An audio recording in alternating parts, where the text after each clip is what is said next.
Tonight, deal on the Hill. Washington lawmakers appear to be closing in on a COVID relief bill just in time for Christmas. And as Joe Biden fills out his top cabinet posts, they didn't run a good race. They cheated. Is President Trump plotting a White House comeback in 2024?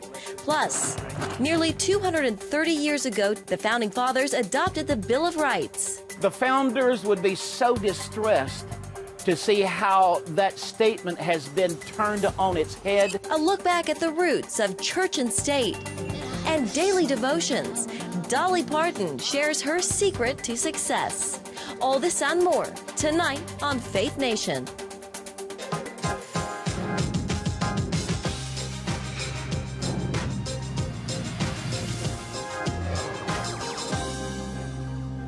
Congress on the cusp of COVID relief. Welcome to Faith Nation. I'm John Jessup. And I'm Jenna Bratter. Thank you for joining us. Well, lawmakers in Washington are closing in on a $900 billion coronavirus bill. It would extend unemployment benefits, small business loans, and provide funding for schools. It also would help with the distribution of new coronavirus vaccines, with millions of more doses potentially available next week. CBN White House correspondent Ben Kennedy kicks off our coverage tonight. Ben? Well, John and Jenna, the FDA just released its official review finding the Moderna vaccine to be highly effective. The race is now on to get it authorized. Once approved, 6 million doses of the Moderna vaccine will ship to more than 3,000 locations. This as Pfizer's version is already on the road, being given at nearly 600 spots nationwide. Doctors say the vaccine is needed now more than ever. The capacity for intensive care unit beds is down to, as of yesterday, 1.4% of bed availability. ERs are full. Patients are waiting outside. The FDA Advisory Committee is set to discuss Moderna's vaccine Thursday. They did note some people showed minor reactions similar to Pfizer, but did not identify any safety concerns or reasons to doubt the vaccine. 112,000 people are currently hospitalized in the U.S. for the virus, with more than 2,900 new deaths. We're going through perhaps the most intense and urgent moment since the beginning of this pandemic. More than 300,000 people have died from COVID-19 right here in the U.S., and the number is only expected to grow with people traveling over Christmas and New Year's. Jenna? All right, Ben Kennedy, thank you very much. Meanwhile, President-elect Joe Biden is announcing his cabinet nominees. Former South Bend Mayor Pete Buttigieg is his pick for Secretary of Transportation. With the announcement, Biden stressed the importance of modernizing the nation's infrastructure. The incoming administration says it hopes to update airports, ports, railways, and focus on clean energy. If confirmed, Pete Buttigieg will be the first openly gay person to lead a cabinet department. He's also the youngest person nominated, and he'd be the first millennial cabinet member. Well, as lawmakers scramble to come up with COVID relief, Senate Republicans are leading an effort to examine what they believe are massive irregularities in the 2020 election. President Trump and others have made repeated claims of voter fraud, filing dozens of lawsuits shot down by the courts. That includes last week's Supreme Court ruling rejecting an effort by Texas to nullify Biden's win in 4 battleground states. Among the key witnesses at today's Senate Homeland Security Committee hearing, Ken Starr, a member of President Trump's impeachment team, and Chris Krebs, a former top cybersecurity official at the Department of Homeland Security. President Trump fired Krebs for saying there was no evidence of election fraud, which he reiterated again today. We should also be taking a victory lap, celebrating a job well done. On November 12, 2020, government and industry representatives from the election security community issued a joint statement reflecting a consensus perspective that the 2020 election was the most secure in U.S. history. That statement reflects the confidence these officials gained based on years of work poured into improving the security and resilience of our elections. Now, the hearing has drawn blowback from Democrats who argue this is damaging to democracy. President Trump is openly floating the idea of running again for president in 2024 if he loses this current fight in the courts. CBN's Tara Merchant reports while some are excited, that plan could complicate the lives of other Republicans with their eye on the White House and the party as a whole. Many experts agree Donald Trump is unique in the strength he would have as a one-term president. The question, will he use it to pursue the Oval Office again should efforts to claim the 2020 election fall short? We will still win it. We will still win it.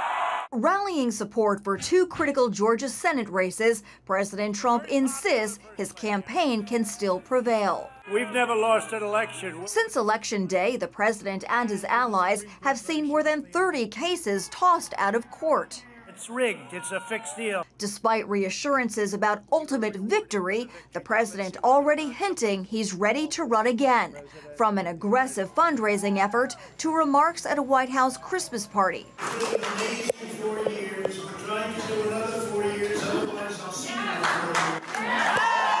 He controls the loyalty of a very significant portion of the Republican electorate, particularly the Republican electorate that votes in primaries.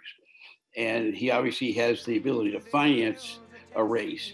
And while the idea may delight the base for the moment,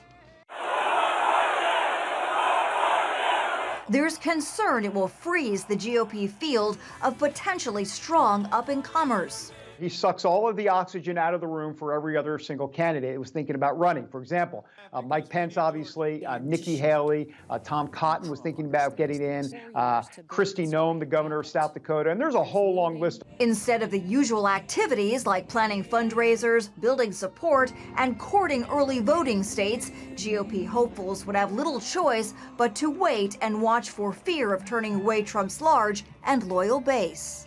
Republican strategist Tom Rath says, though, there is an appetite within the party for new blood. I think there's built up energy in the Republican Party to move generationally, but not just generationally, but also ideologically. Still, under the U.S. Constitution, President Trump has the right to pursue the Oval Office again for a second term if he's sent packing after the first. The degree to which they are intimidated and frightened by this president is unbelievable. How much of the spotlight and influence of former President Trump can keep remains to be seen. I think Democrats are going to see Donald Trump potentially running in 2024 as a sideshow. I really do. I mean, I think they're not going to pay much attention to it until they have to. And that could be in 2024. And as Biden prepares to take the helm next month, Democrats insist they are too disciplined to be distracted. Joe Biden and Kamala Harris, you know, they're walking into a really challenging situation with the economy, with this pandemic. I think they've got so much on their plate. The last thing that they're going to really be worrying about is what Trump is tweeting from, Mar-a-Lago. There's talk Mr. Trump will try to steal some of Biden's Inauguration Day thunder by skipping the swearing in and announcing his bid on January 20th. Meanwhile, President Trump wouldn't be the first defeated president to win a second non-consecutive term. That honor belongs to the 22nd and 24th president of the United States, Grover Cleveland. In Washington, I'm Tara Mergener, CBN News. All right, thank you, Tara. Well, a Colorado church is celebrating after the Supreme Court ruled in its favor Tuesday. It followed a lawsuit against Democratic Governor Jared Polis over restrictions on attendance at religious gatherings. The government had restricted church gatherings earlier this year to 50 people. Earlier this year, the Justice Department filed a statement of interest in the case, writing, quote, "Especially during a crisis like this, the ability of people of faith to be able to exercise their religion is essential. Colorado has offered no good reasons for not trusting congregants who promise to use good care in worship the same way it trusts diners in a restaurant, or accountants, realtors, or lawyers to do the same." And two other related victories for churches. The Ninth Circuit Court of Appeals has ruled in favor of Calvary Chapel, Dayton Valley, and Calvary Chapel, Lone Mountain in their lawsuits against Nevada's governor, Steve Sisolak's worship bans. Well, America adopted the first 10 amendments to the U.S. Constitution 229 years ago this week, known as the Bill of Rights. Among them, free speech, a free press, and the freedom of religion. Yet, when it comes to bedrock ideas like the separation of church and state, what do those founding documents really say? Here's Paul Strand. The phrase wall of separation between church and state has come to mean keeping God or his believers from having a big effect on government and public life. But that's not at all what the Founding Fathers were thinking about when they were separating church and state. They were afraid of what so many of the old world countries had, a religion established by the state as its one true religion that would tyrannically rule over the faith and conscience of every citizen. For as the Providence Forum's Peter Lilback puts it, they recognized having a monolithic church was a dangerous thing. Because it made the king not only their physical sovereign, but all-powerful spiritual ruler. Before the Pilgrims fled England, the Pilgrims' pastor was executed because he made the statement that Jesus Christ is head of the church. And the monarch leader, no, I'm head of the church, you're dead. American Minute historian William Federer. Now, their big fear was the federal government was going to follow the blueprint of every country in Europe and pick one national denomination. Consciously, therefore, they were separating the church from government. But that was strictly to protect the churches and each believer's faith and conscience from the government. That's what Christian historian Eddie Hyatt says Thomas Jefferson was talking about when he wrote the letter that first used the famous phrase. He said that the First Amendment had erected a wall of separation that would protect them from any intrusion of the government. But the idea of God, he's on both sides of the wall, and he's welcome there, and he should be. But today, a complete flip. Those who once believed in this really high and impregnable wall of church and state, we now see the government reaching over that wall and saying, but don't preach that text of the scripture. All of a sudden, the government's regulating religious activities, which is what Jefferson said they would not do because of separation of church and state. The founders would be so distressed to see how that statement has been turned on its head. Lilback says we have to remember what our founders intended. This is a theistic government. So God was not separated from government. So any interpretation of the First Amendment that takes God out of government is turning the whole story on its head. Because the founders believed a nation founded on liberty could only stay free if its citizens were godly people. As wall builder's David Barton points out, believers in God have their eyes on eternity, and it makes them practice self-control. When you're God conscious, you realize, I'm going to have to answer to him for what I do, and it limits my bad behavior. They were creating a nation for a free people, but also for a virtuous people who would govern themselves from within according to Christian values. And the founders knew they also needed the perfect law of a loving, all-wise God. There was a clear understanding that the government needed to have an ultimate check and balance even beyond the people that ran it in their elections, and that is the transcendent law of God. And so that is why when we look at our Declaration of Independence, there are 4 references to deity. But then came the U.S. Constitution, which some say is a godless document because God isn't mentioned in it. But as soon as they were finished with it, the founders called for a day of thanksgiving to God. Now, if their intent was to get rid of God from government, boy, did they miss their point, because they turned around and thanked him for everything that they had, which shows the utter historical absurdity of the godless Constitution. And God isn't really absent from the Constitution or its authors' lives. They are not godless. They are, in fact, people at the end of their very work. They said, in the year of our Lord, 1787. The last words of the Constitution are reference to Jesus Christ. It's no surprise then that the ultimate motto is we are one nation under God. Paul Strand, CBN News, Washington. Thank you, Paul. Coming up, one author sounds the alarm on what she calls a societal fad harmful to kids.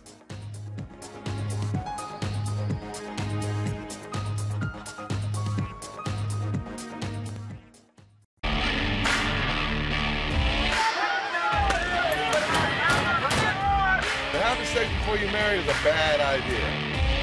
Don't tell me there's no such thing as gun violence. That just depends on your definition of when life begins. Watch Dan and Dale tackle trending topics that test your faith on the next Faith Wire, Monday night at 9:30.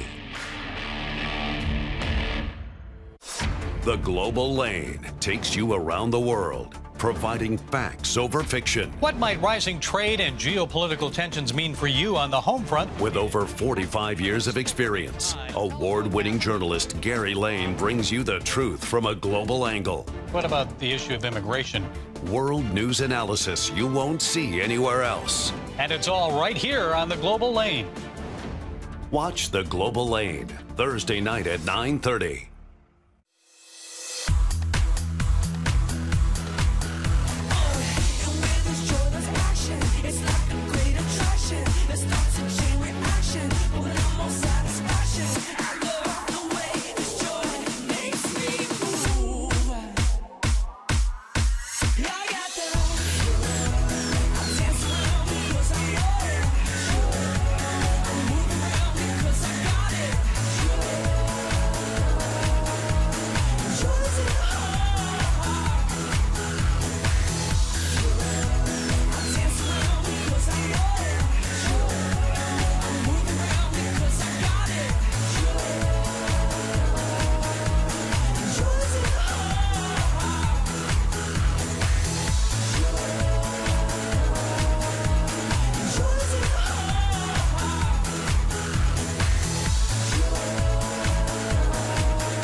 Welcome back. Well, from banning to burning, a top-selling book on transgenderism is making waves. The book examines why teenage girls are suddenly coming out as trans. CBN's Heather Sells reports on what the author found and the backlash it's creating. Author Abigail Schreier believes it's okay for adults to have medical procedures changing their appearance to fit their desired gender, but she's against that freedom extending to children. Her new book chronicles the transgender craze among adolescent girls and the professionals who pave the way for them to get puberty blockers and surgeries. All I'm asking for is more medical oversight, caution, and awareness that this is being a socially driven fad. Nothing so outrageous at all. But transgender activists say no to that. The outcry against the book comes from some critics that you might not expect. The American Civil Liberties Union, which has defended free speech for 100 years, calls the book dangerous and says we have to fight these ideas which are leading to a criminalization of trans life. An ACLU attorney wants to stop sales of the book. A UC Berkeley professor called for it to be burned, then reversed herself and now merely wants to mock it. Top booksellers have even helped the cause. Amazon blocked ads from the publisher, and Target agreed to ban the book after some customer complaints.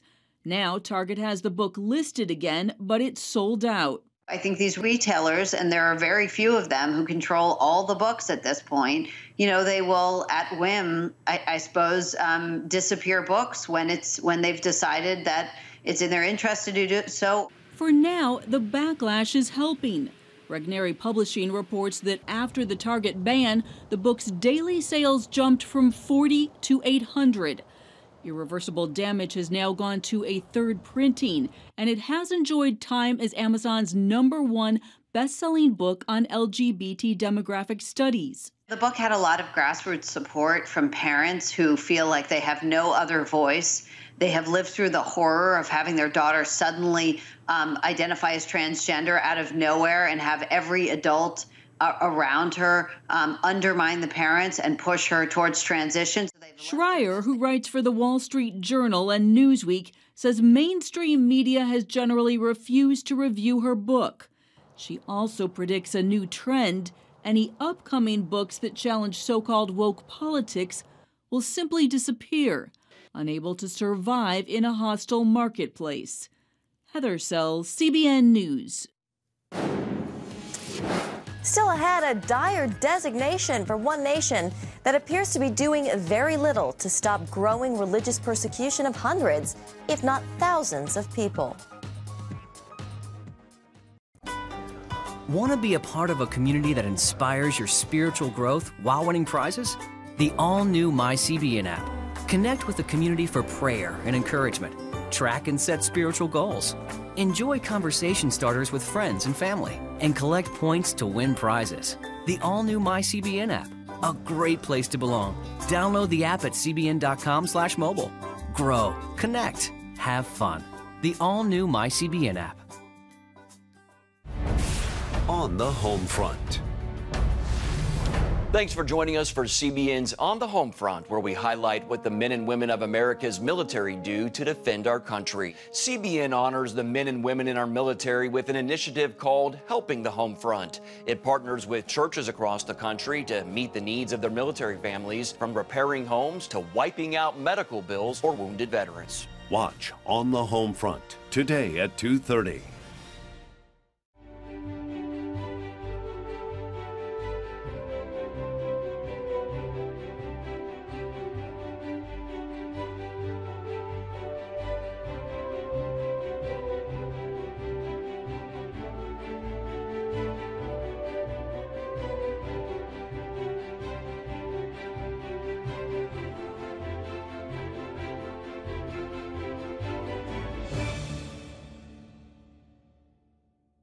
Too often, we carry baggage from our past.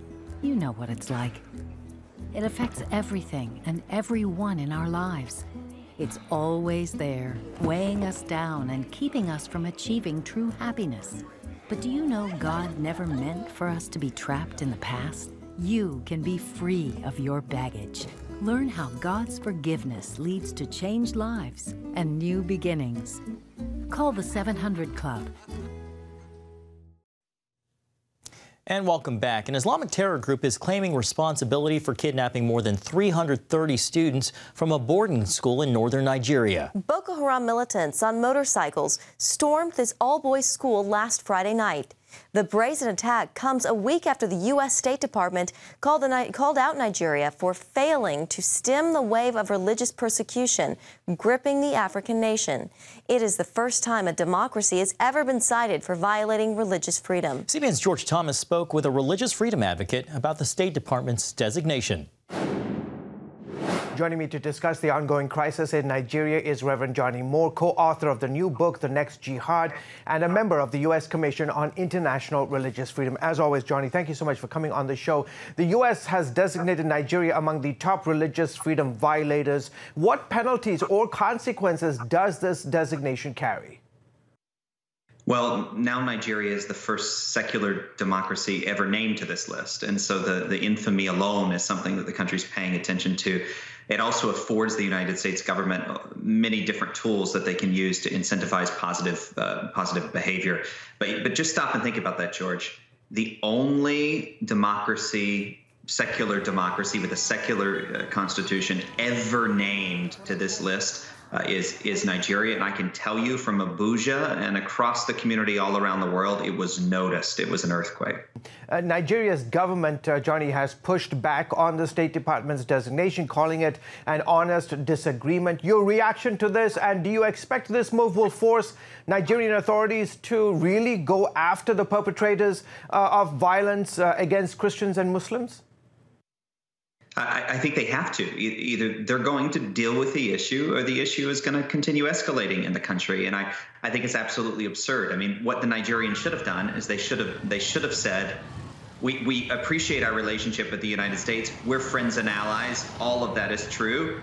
Thank you for helping us address this problem. And George, I mean, even in the immediate aftermath of this, we had at least 300 young boys kidnapped from their boarding school just a few days ago in the very state where the president is from on a day the president was visiting the state. I mean, the situation is out of control, and this continual sense of denial coming from the Nigerian government is making it worse. Your commission has been trying to advocate for this designation for almost 10 years. Why did it take the State Department this long? Well, one of the reasons is the previous administrations, plural, have taken a light touch to Nigeria, sometimes for good reasons. It's a critical ally of the United States, and sometimes for really bad reasons. I mean, the Obama administration fought to even designate Boko Haram a foreign terrorist organization. I mean, there are absurdities in the story of the relationship between the U.S. and Nigeria. To the credit of the Trump administration, last year was the first year they put Nigeria on any list. They put it on the special watch list. Now they have elevated it to the countries of particular concern. But the U.S. Commission for International Religious Freedom, we saw the handwriting on the wall back in 2009. That was the first time we put this country on our list. And I'm afraid history may be repeating itself. We do not want to look back 2 or 3 years from now at an even worse series of atrocities unfolding in the country and ask ourselves why we didn't do more. Now is the time. This was tough love from the United States to Nigeria, and they deserved it. They deserved every bit of it. The State Department, as you mentioned, also mentioned Boko Haram. The Islamic terror group is notorious for carrying out terror attacks around Christmas time. Are you worried that could happen, especially in light of, as you mentioned, 300 plus boys getting kidnapped from this Nigerian boarding school? I mean, I hate to say this, but I'm afraid it's a matter of where, not a matter of if. There will at least be an attempt on the Christian community. And the Nigerian government knows that, and they need to be doing more right now to protect against it. All right, terrific. As always, Johnny, thank you so much for coming on the broadcast. Thanks for having me. And thank you, George. Coming up next, country music sensation Dolly Parton shares the secret to her success, something she says she does every single day. Are you suffering from feeling tired or worn out during the day? Can you not turn off your brain at night? You are not alone. Hi, I'm Dr. Michael Bruce, the Sleep Doctor, and I've partnered with the Christian Broadcasting Network, and we're going to bring you some unbelievable information that you can use tonight to get a better night's rest. Wake up to your best life. Call 1-800-700-7000 or go to cbn.com to get your free copy of Protect Your Sleep today. Nutrition, exercise, essential oils, weight loss, and more. It's Healthy Living with Lori Johnson. Talk about what's in this. Join CBN health reporter Lori Johnson to get the latest information from today's top health experts. This is fantastic. Find out what you need to know to live a healthier life. Watch Healthy Living, Tuesday night at 9:30. Woohoo! Hi, Superbook fans. Here's something else you'll love. It's the new Superbook Bible app. It's packed with games, activities, and Superbook episodes that you can watch for free. Oh, no! There's trivia, a fun daily devotional, and answers to your Bible questions. Plus, an easy-to-understand Bible the whole family will enjoy. You can even create your own Superbook character. Ta-da! Whoa! No super balls, man. Come with... Sorry, pardon me. Sorry, excuse me. Ouch! Are you getting this? Earn super points to win daily prizes, too. And so much more! Time to get back to my adventures. See you soon. It's the new Superbook Bible app. Free downloads on iTunes, Google Play, and Amazon. Finally tonight, country music legend Dolly Parton is sharing the secret to her daily success. The singer-songwriter says it all begins with the Bible, literally. Parton says she starts her day reading the Bible, the 74-year-old telling women's magazine Marie Claire, as an early riser, she gets a lot of things done because she wakes up around 3 a.m. in the morning and first spends time with God, saying, every single day before I do anything, I wake up and I thank God for the night and ask Him to bless the day and to bring all the right things. She also asks Him to remove all the wrong people out of her life and to bring all the right stuff in, and to just guide her and lead her, adding, I always pray that He'll let me uplift mankind and glorify Him. She told the magazine she then reads scriptures to start her day. Jenna, I think she's also a modern-day prophetess. Yeah, I just love her. In that same interview, she said, early bird gets the worm, and they also get a lot of good ideas, too. Amen to that. Well, thanks for watching Faith Nation. Have a great night.